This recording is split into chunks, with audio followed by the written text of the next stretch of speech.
Salutations, one and all! This is my reaction and review to RWBY Volume 9, Episode 5.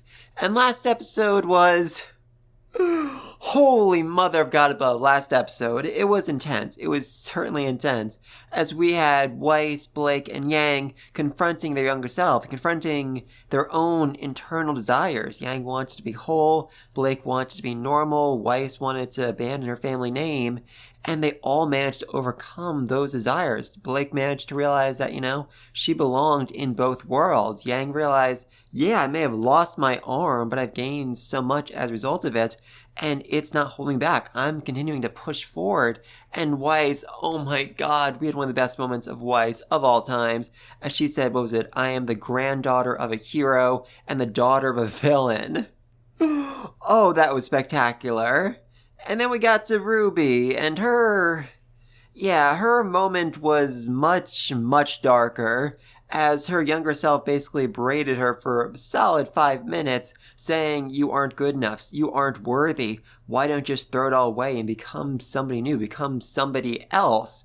And right as she was about to take her up on that offer, the Curious Cat came in, saved the day, gave Herb some of his heart, and then the ground ate Herb, and he might have died. I honestly don't know. It was weird. It was so freaking weird.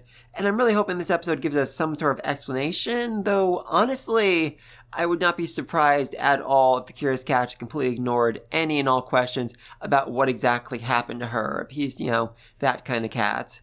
Honestly, just knowing what kind of show RWBY is, I would not be surprised at all if this entire episode is focused on Neo, or Alex, or even go back to Shade Academy, to Oscar, Ren, Nora, Winter. Let's see how all of them are doing, now that Team RWBY and John have basically fallen into oblivion. Oh yeah, and we still have John, the Rust Knight, I think. No idea where he really is right now, but it's getting, really, really concerning that we haven't seen him yet, even after 4 full freaking episodes. I honestly don't know. Maybe we'll find out today. Maybe this entire episode will be from John's point of view, and we'll see everything happen to him ever since he fell. Several weeks or months before Team RWBY fell. Oh, I can't wait. Let's get started, though, in 3, 2, 1. Again, John is the very first freaking thing we see in the opening. John and Neo. Very, very curious.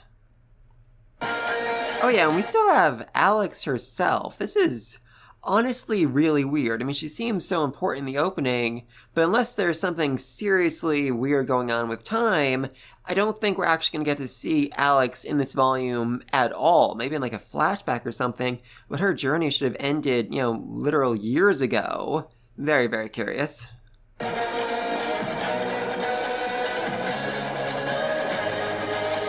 Though, actually, interesting.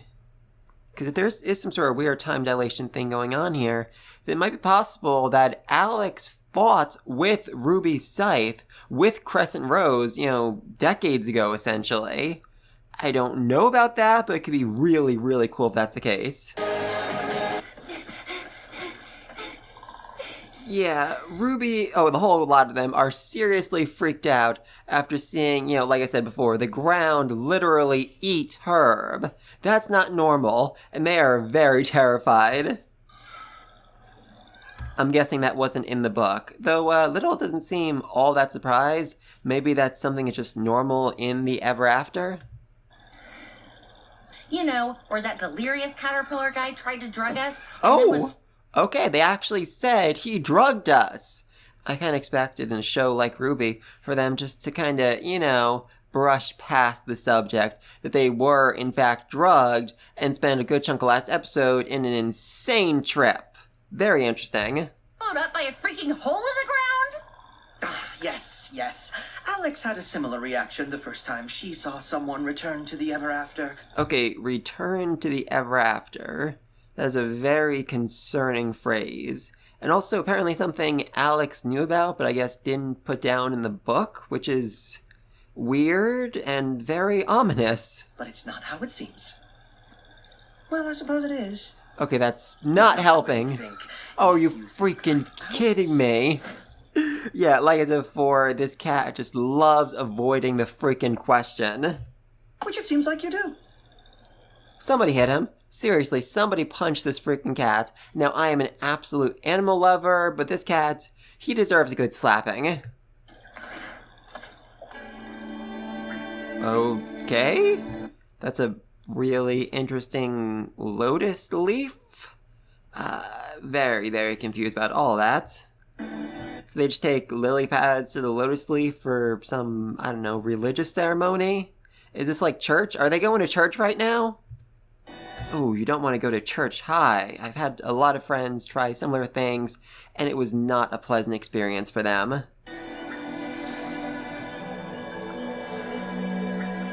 Better run. I mean, Ruby can literally fly. I think she's forgotten about that, but she can literally fly. So, Cat, going to explain to us how a giant caterpillar disappearing into a hole isn't how it seems? I mean, he is a caterpillar. He might have just, gone underground to sleep it off and he'll wake up in, a couple hours, come back to the surface. Probably not, but maybe.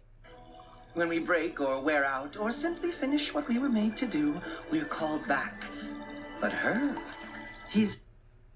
When we break or finish what we're made to do, we are called back. Interesting. I mean, this is, I keep saying it's like the world of a storybook, but it's not actually the world of a storybook. It's a world that Alex visited, and then wrote a storybook about it. So, I don't know. I was going to say, oh, it might just be the authors doing this, but that wouldn't really make a lot of sense. Maybe it is, actually. Okay, that would actually make some sense if it is the gods, the god of light and the god of darkness. They are in control of this world, and they have a much, firmer grasp on things than they did, back in Remnant. They're making sure everyone fills out the role properly, and when they don't, they are, returned to the ever after. Heart was too weak to listen, so I gave him a little bit of mine. And the curious cat gave Herb heart enough to willingly return to the ever after, to willingly end himself. That feels more like brainwashing than giving somebody heart. Just saying. Is he dead? Oh. No. Okay. No. Herb's not dead. Yay. Though I would not be surprised at all if this cat turned around and said, oh, no, he's fine. He's just sleeping for the rest of eternity. Oh, boy. Well, maybe a little bit. Okay, he's a little bit dead. Awesome. Not at all. A little bit dead, but not at all. Fantastic. Now that Herb's properly returned. Okay, are you serious here? I mean, the cat's, annoyed at Yang for getting annoyed at him, but the cat is just going above and beyond to tick all of them off, and to sound as mysterious as possible.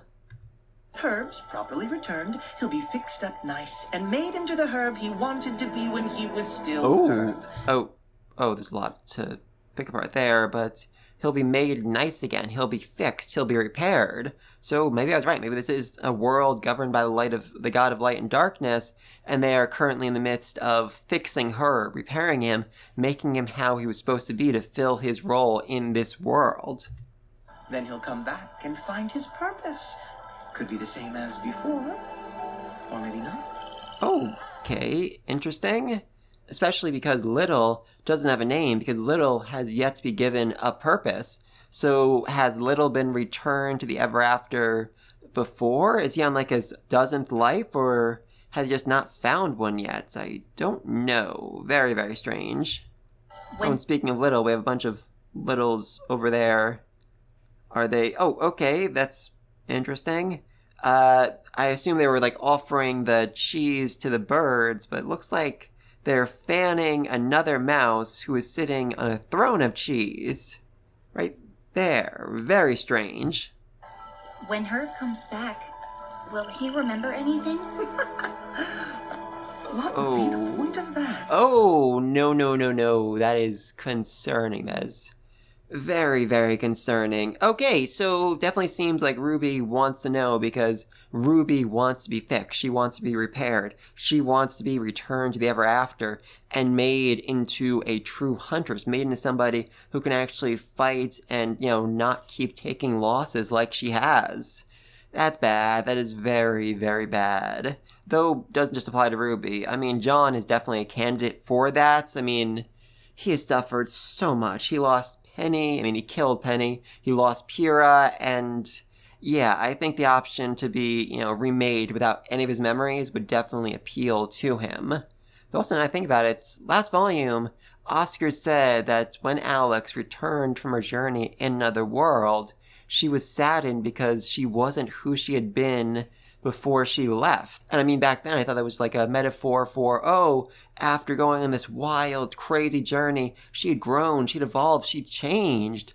But what if it was different? What if Alex actually was, remade in the ever after? What if she returned to the ever after and became somebody new as a result of it? And if I'm just throwing out ideas here, what about Neo? What if Neo was returned to the ever after? I mean, she'd lose all her memories of Torchwick, which would be very, very sad, but she'd also forget that she was trying to murder RWBY for kind of sort of killing Torchwick, and she could become a better person. She could become a nicer person. She could become somebody that RWBY and the rest of them considered to be an ally. Very interesting. I know. Where you're from, things die. Okay, yeah, that seemed to really terrify him. Just the concept of death. And just, oh my god, above, RWBY looks so, so sad. And Little looks kind of bored of this whole conversation. We're just not like you at all. We ascend. Oh, we ascend. We become a higher state of being. Oh, I love that. I really love that. And certainly more catchy than returning to the ever after. But I'm also really concerned, as I said before, this whole thing looks kind of like a church. Is the Curious Cat taking them there to ascend? Is he going to try and force them to evolve? Because, yeah, that would be really, really concerning. That's impossible. Things have to die someday. Right? Weiss, did you kind of forget you're in the middle of a battle against a literal immortal witch? Or that your, former headmaster is now inhabiting the body of a 12-year-old boy? Things don't necessarily need to die. Not when you're, involving god magic in the mix. Goodness, no. Though I suppose there is a creature. No. That's not the sort of thing you talk about in polite company. Oh, that is a big, massive red flag right there. A creature that involves death? Is it something that can actually kill you in this world, or is it some sort of race of beings that actually do die in the ever after? Either way, I feel like that's going to be relevant very, very soon. The Red King couldn't cope when he lost to Alex. A crying mess. Thankfully, he was called back. Okay, so Alex didn't kill the Red King, at least not really, but just beating him in a game was enough for him to have a full mental breakdown and need to be repaired by, let's say, the gods for now. Weird. Very, very weird. Fixed up, and now he's the prince you met. Okay, so the prince isn't the son of the Red King. The prince is in fact the Red King, but after the king lost and just completely broke down, he was remade as the prince. And what's more, the prince doesn't actually seem to be aware of this fact, because when one of the soldiers pointed it out, all the rest of them shushed him, because I guess it's some sort of big secret for the prince? Weird? The prince was worse. The prince isn't supposed to be nice. He's meant to play the game and win. Okay, I guess that does make some sense. Though, then again, he's supposed to play the game and win, so his entire role in this world is to play games and win the games. I don't really know why that would be such an important role for them to give him, but the people in charge must have their reasons. While the prince may not remember Alex's deception after ascending, The heart very rarely forgets. Oh, the heart very rarely forgets. So that means if, anyone of Team RWBY or John or Neo does actually end up ascending, they will still, in the back of their mind, actually remember the people who are closest to them, or the ones that betrayed them. So I guess Neo ascending might not actually fix everything. Oh well. There was nothing about ascension in the story. Okay, so did Alex intentionally avoid talking about ascension because she in fact had actually ascended and didn't want people to know? Maybe? Very interesting. Also, is that a rooster right there? A rooster with teeth. Oh my god, above. I think that is actually a Rooster Teeth reference. Oh, it's adorable. It's not. Exposition is terribly boring. Even this conversation was, on the whole, rather tedious. I mean, I was fairly engaged with the conversation. I was very interested in what the Curious Cat had to say about people, dying, being fixed, and coming back as new people without any memories. I wonder what else Alex left out. Yeah, Alex is clearly a very unreliable narrator. Some nose hair from a leprechaun. Wow, they were really disgusted by that. I mean, Weiss literally turned around to vomit. Adorable. And of course, good old Little is just like, yep, sure, that makes sense. I love you, Little. What if you retrieve that while I go get the rest? Ascension? Little? Huh.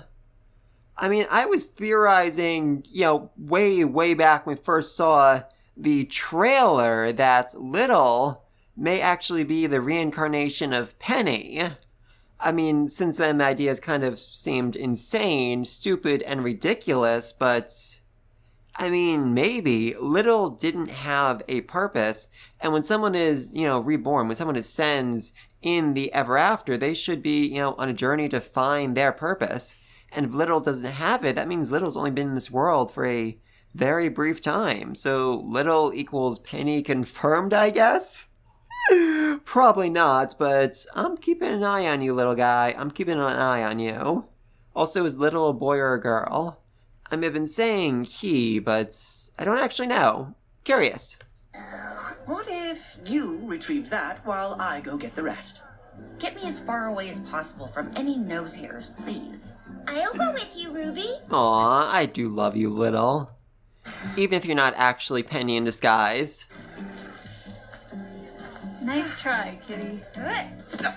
But we're coming along. Did you seriously just jump on that cat's head? I mean, I know I said he deserved a slap, but that is still really rude. Especially when he has actually been, helping you guys out quite a bit. He saved you from RWBY, he's showing you how to, fix your size. He saved you from the Red Prince. He's done a lot to help you.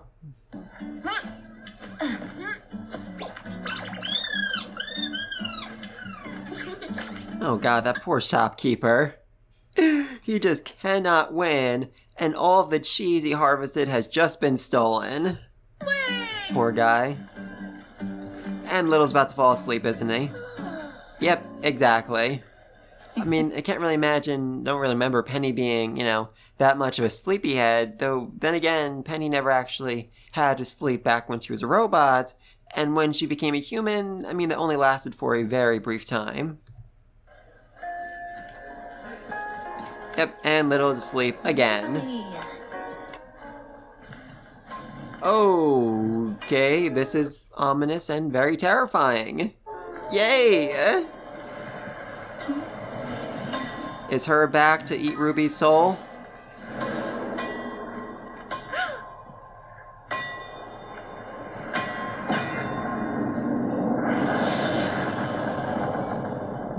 Hey! Penny's sword! Yay! You found it again! Somehow! Seriously, I'm actually amazed that RWBY didn't go back to get it from, the Red Prince. It's not like he was keeping it in, his most closely guarded warehouse. It was just literally out in his garden in a couple of bushes. Bad RWBY. Very bad RWBY.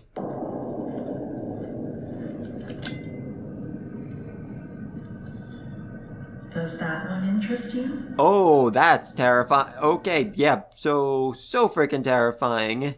So this is the blacksmith we saw from the opening, and yeah, they seem to be made entirely out of metal. I mean, I'm seeing like some sort of like fibers or wires or something connecting their limbs together, so interesting. Also, that is an insanely massive fire right in front of her. I thought this was lost forever. Lost forever. Seriously, Ruby, it was right in the freaking courtyard. You could have gone back and grabbed it really quick. How do you have it?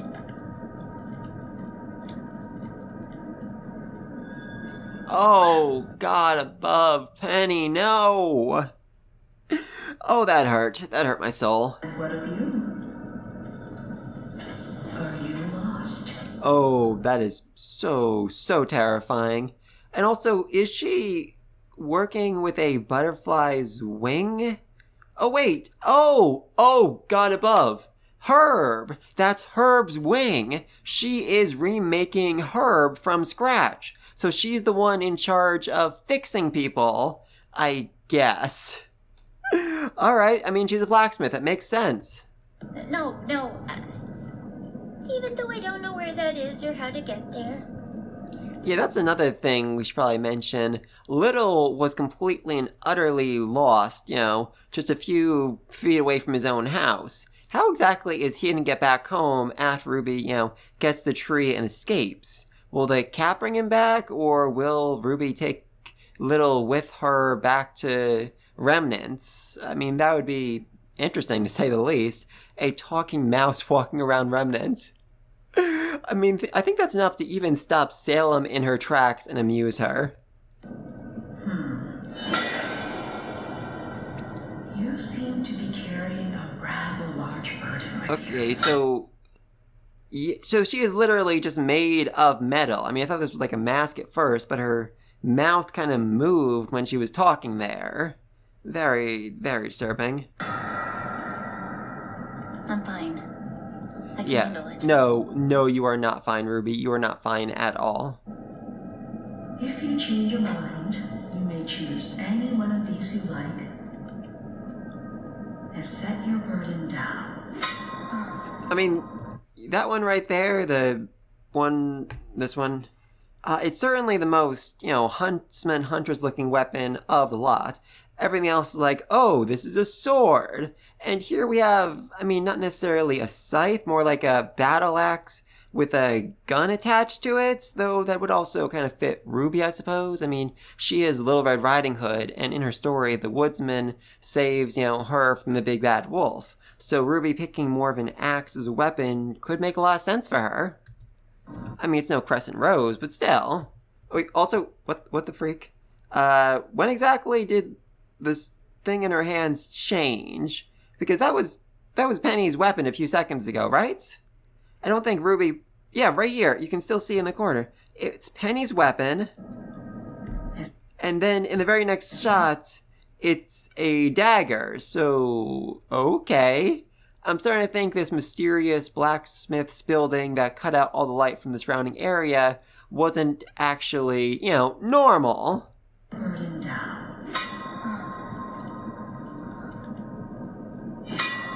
Oh, Alex. That's Alex's dagger. That's the thing that Jinxie stole from her.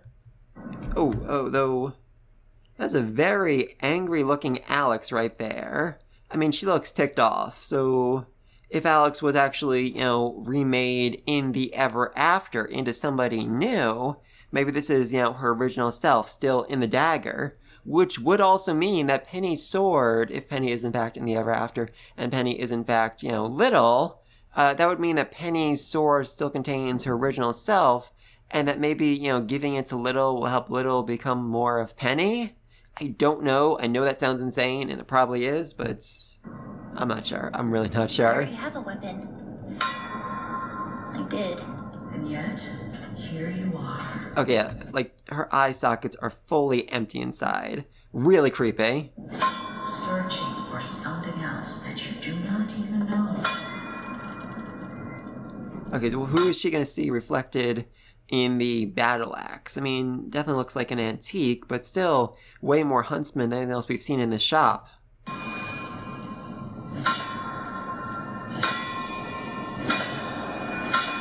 Okay, so she saw... Wait. That's not Ruby, is it? The face is that Summer? Okay, this is so very, very weird. Okay, so then could this thing on the wall actually have been Summer's weapon? I mean, that's been a big mystery for quite a while. We never actually figured out what exactly Summer fought with. It's never been mentioned, never been hinted at. It's always been this big unknown. So maybe this is her weapon and Ruby is like subconsciously remembering it and putting it inside this room. That would make some sense, though the alternative is...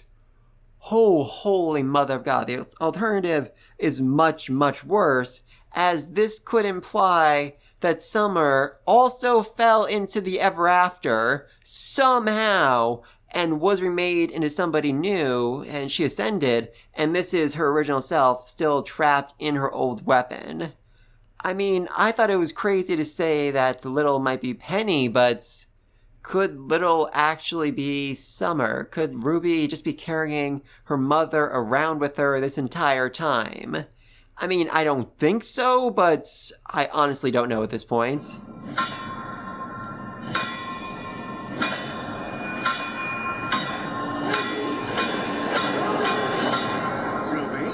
Yep, and it's just all gone in the blink of an eye. Fantastic. Did you retrieve the nose hair? Not just yet, but Ruby, come on. We got everything else. Seriously, Weiss, Ruby is staring into utter oblivion after several horrifying experiences, and you're just gonna be like, seriously, Ruby, you couldn't even do this one little task? You suck. Come on, Weiss, be a better partner here. I'm sorry. Oh, God. Ruby is clearly in pain, and nobody is paying her any freaking attention. The teapot lady? Looking for nose hairs? No, not the ogre ones. Yeah, that cat is just being so freaking rude to this poor lady. Who exists in a teacup. So, wait, is this a reference to Beauty and the Beast? Was she actually a person who was trapped in a teacup because of beasts? I don't know. I'm really not sure at this point. Woohoo! A festival! Okay, so not a festival, and instead something bad. Something really, really bad. They literally write danger out in the sky. Fantastic. Here, I'll give you Oh, interesting. I mean, I guess it has some sort of value to her if she's willing to trade it for the nose hairs. It carries a mother's promise. Oh, you've gotta be freaking kidding me. It carries a mother's promise. Meaning that was Summer's emblem. I'm guessing, she gave it to Ruby before she went off on that last mission. Like, oh, don't worry, Ruby, I'm gonna be back real soon. Just hold on to this for me. Holy mother of God above. Okay, so far this volume, Ruby has lost her weapon, lost her best friend, given up the only remnant she had of her best friend, and now given up the only remnant she has of her mother, besides her hood, but that's probably what she's gonna lose next. Just holy freaking mother of God. Team Ruby, you really need to see the signs. Ruby is suffering. She is suffering badly, and you have so far completely and utterly ignored her, and I'm very mad at all of you. This is exceedingly bad. Okay, yeah, Curious Cat, don't really care. I know this thing is bad, whatever it is. But Team Ruby, are you really not gonna point out that Ruby just gave up something, one of the only things she has left to remember her mother by? I mean, actually, the whole thing of Ascension is, oh, you lose all your memories and you become something new. Ruby's already doing that. She's already giving up pieces of herself and I guess becoming someone new as a result of it. So will she lose her hood next, then maybe her memories afterwards? I don't know, but I'm so worried about this girl. Wait, what's a Jabberwocker? It's a truly The Jabberwocker. Fantastic. terrible creature. If the Jabberwocker eats one of us, We do not ascend. Okay, so the Jabberwocker is literally the embodiment of death. Huzzah! And it's also, you know, I guess inevitable. I mean, he said the whole thing before, like, oh no, we can't die, we're immortal. But if you are in fact immortal, and there's one thing in this entire freaking world that can kill you, sooner or later it will kill you. Sooner or later it will kill everyone and destroy the entire world. That's just kind of how, you know, death works. But be careful. Eat too much and we'll have to shrink you back again. And that's a completely different potion. Oh, fantastic. And it's actually just a freaking parfait. I love the logic of this world. And, I mean, would it really be that bad of a thing if they were, you know, twice the size they were before? I mean, sure, it might make them, you know, struggle a bit more day-to-day lives, but imagine, you know, a 100-foot-tall Yang. She could utterly kick Salem's butt. Oh, I would love to see that. Yeah, no surprise, that thing was the Jabberwock. Huzzah! You've already fought this thing once before, and you kind of beat it. I mean, at the very least, you forced it to run away, so probably not going to be the hardest fight in the world for you guys. I mean, assuming you can get back to regular size. Oh boy.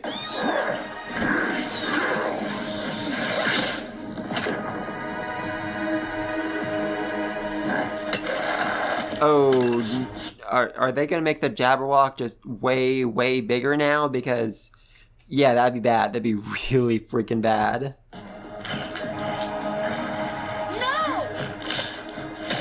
Yep, oh, yep, it got bigger. Fan-freaking-tastic. The Jabberwock got bigger. Huzzah! Also, if you have potions that can make things grow and make things shrink, why didn't you just, you know, shrink the Jabberwock, you know, decades ago, centuries ago, millennia ago? I mean, this is like the one thing that can actually kill you. Why didn't you just make it, like, really, really small and then stick it in a jar somewhere? Just saying. Oh, also, I'm just loving the, itty-bitty Team RWBY. I mean, they can't fit in her hood anymore, but now they look like a bunch of dolls, and that is just so, so precious.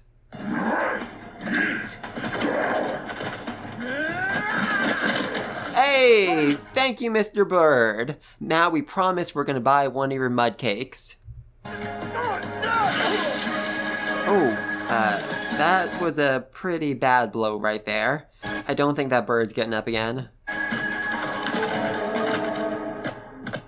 Hey! Oh, is that... It's the Rabbit Knight! Oh, it's the Rabbit Knight! Oh, that is so John. That is so freaking John right there. On the back of a freaking, God, what do you call this thing? Antelope? No, not an antelope. Jackalope. It's a freaking jackalope. Oh, beautiful. That was freaking beautiful right there. Oh, God, that is absolutely John. That's even his sword right there. That is absolutely John's sword. It's the Rusted Knight. Oh, and Blake is so excited to see him. Oh, I love that. I mean, you know, Weiss was the one that called him handsome, you know, last episode, but Blake is certainly excited to finally meet him. RWBY, follow me!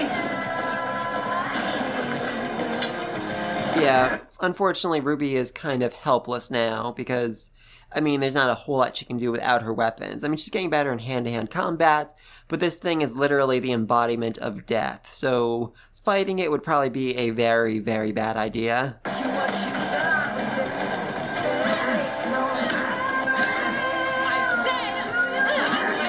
Okay, so that's definitely a nod of recognition right there. I think, you know, that is John. He is recognizing Yang and the rest of them. Also, is his sword broken? I mean, I think it was broken in the last battle, and it still looks broken now. Interesting. Oh, that is a great combo right there. Oh, oh, no, no, no, no, no, no, no. Oh, no, no, no, no, no. That was not the Jabberwocker, was it? That was one of Neo's creations. And if Neo can make as many as she wants, that means there could be an entire army of these things running around. Yay! Neo? Yep, that was freaking Neo. I knew it. And there's more of them! Yay! Oh, yep, there's a second one. It's supposed to be one. Alright, so there's one Jabberwock, there's one embodiment of death, this entire world, and Neo decided to multiply them because of freaking course she did. I mean, on the bright side, the rest of them are much smaller than the one that Team RWBY just fought, but there are, a lot of them, so bad. Very, very bad. I'm counting at least 10 so far. RWBY, come on! Yeah, at this point, all RWBY can do is literally hide in the corner, waiting for the fight to be over. That is sad. That is so, so sad. We'll hold them off! Oh, also, what's the deal with Mr. Bird here? I mean, he literally has glowing eyes. Is this like an anime reference I'm not getting? I'm really not sure about that. Weird.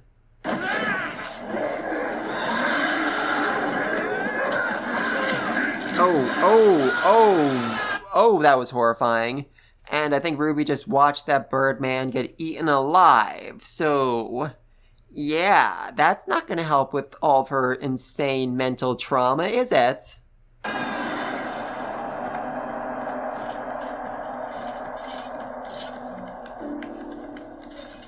Oh, yes, right there. That is absolutely John's shield. I can see his symbol on it. All right, so 100% this is either John or he just stole all of John's armor for some reason. Though it is really worn down. I mean, I said before that I thought John might have been here for a couple weeks, couple months. For some reason, he landed long before Team RWBY did. And this seems to confirm it. I mean, that's not just a day's worth of fighting his armor. That is almost a year, maybe multiple years worth of combat, just day in and day out with a single chance to rest. He is so, so badly broken here. I love it.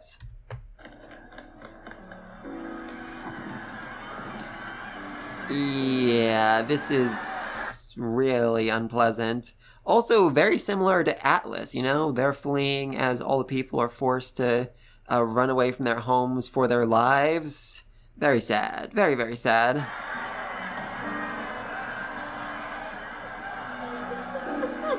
Oh, the teapot lady's cracked. That's sad. Also, I mean, I know you're in the middle of something, but would you mind giving RWBY her emblem back? It's kind of, really important to her.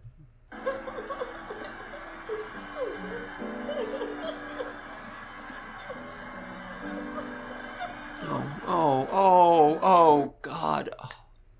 Oh, I love that right there. I mean, I have long since given up hope they will ever get White Rose confirmed, but that was beautiful. Just such a good moment between the two of them. A moment of RWBY really acting like a leader, supporting and helping her teammates, even though they have done absolutely nothing for her since they arrived in the Ever After. Oh, God, I know it's a sad moment, but I just love these two together so freaking much. I am so tired of leaving places in ashes. Wow. Leaving places in ashes. I mean, that's certainly accurate.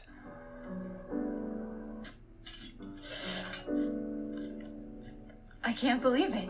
Oh, God. The rest at night. Oh, Blake is literally fangirling out right here. Please let it be John. Let Blake fangirl over John. Oh, that'd be fantastic. In person. You did good, Juniper. Wait, did he just say Juniper? He literally named his rabbit after his team? Okay, that's John. 100%, that is freaking John. And if they end on a cliffhanger here of him starting to take off his helmet, I will lose my freaking mind. Oh, yes, that's... Oh, Holy Mother of God above. Holy Mother of God above. I mean... okay, so that is definitely John, but my time estimates were a bit off. Oh my God.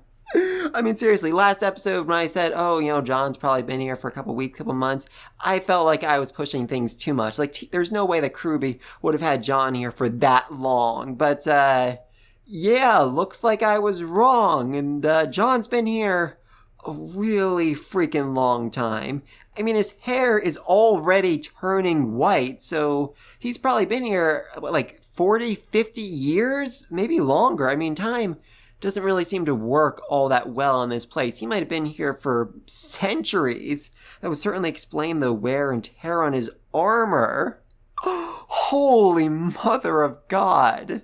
And I love it. I absolutely love this look for him, but just to God, I want next episode just to be all about John. I want these flashbacks. I want to know exactly how he became the person he is right now, how he became the Rusted Knight. I also didn't realize that. I mean, I said before, like, oh, John's the Rusted Knight. I always kind of assumed that, John took on the mantle of the Rusted Knight who fell previously. But if John is in fact the Rusted Knight, that means that John was the Rusted Knight that Alex met. Meaning that the character in the book is actually based off of John, and John probably read that book as a child.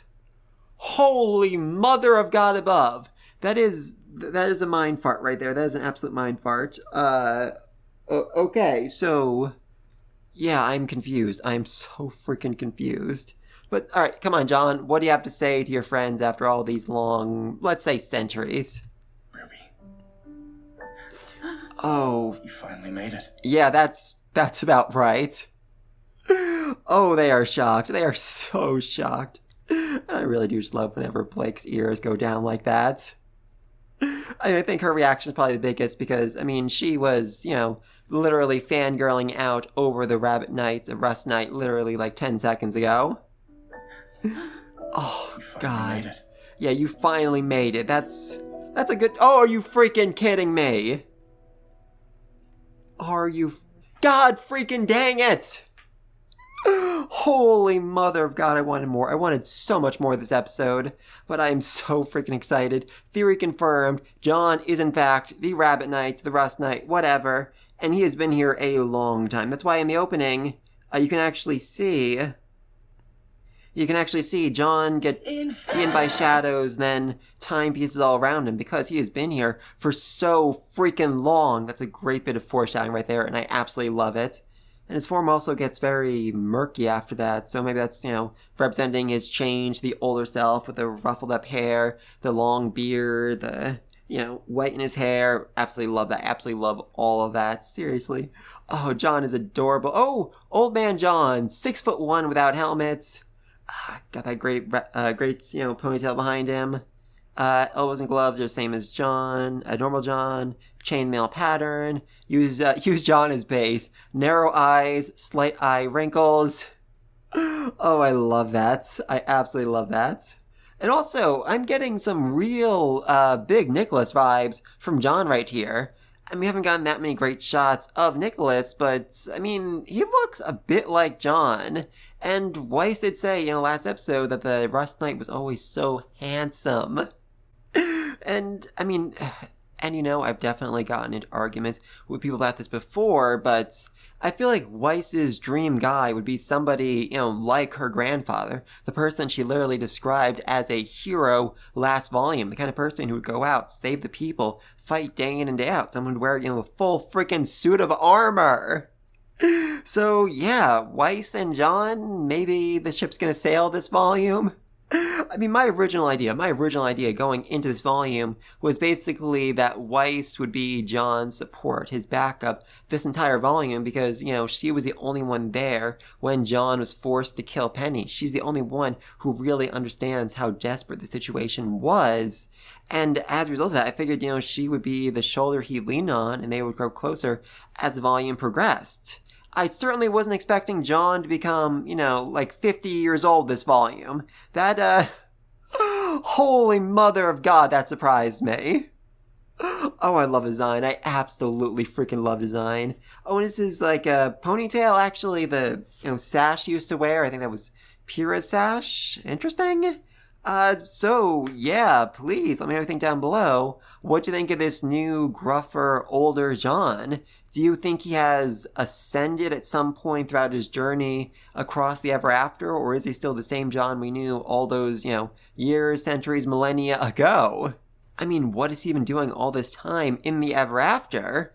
Actually, I think about it, if John is in fact the Rust Knight from the book, and he knew Alex, then why didn't he go with Alex to the tree and escape the Ever After? I mean, is it possible that John actually just decided to stay behind and wait for Team RWBY, wait for them to show up so he could guide them out of there? Because just holy mother of God above. If that is actually the case, if John has actually just been waiting for them all this time so he could support them, so he could, give them a hand, that just raises John up like tenfold in my book. That would make John an A freaking plus character, and I so hope that's the case. Oh, I love it, but please let me know anything down below. What do you think it actually means to ascend? Who is the one that actually ascends people? Is it actually the blacksmith? Is it some sort of god that reigns above the blacksmith? And will we see anyone from Team RWBY or John or Neo ascend before this volume comes to an end? Oh, I'm so excited. But please let me know what you think down below. And until next time, peace!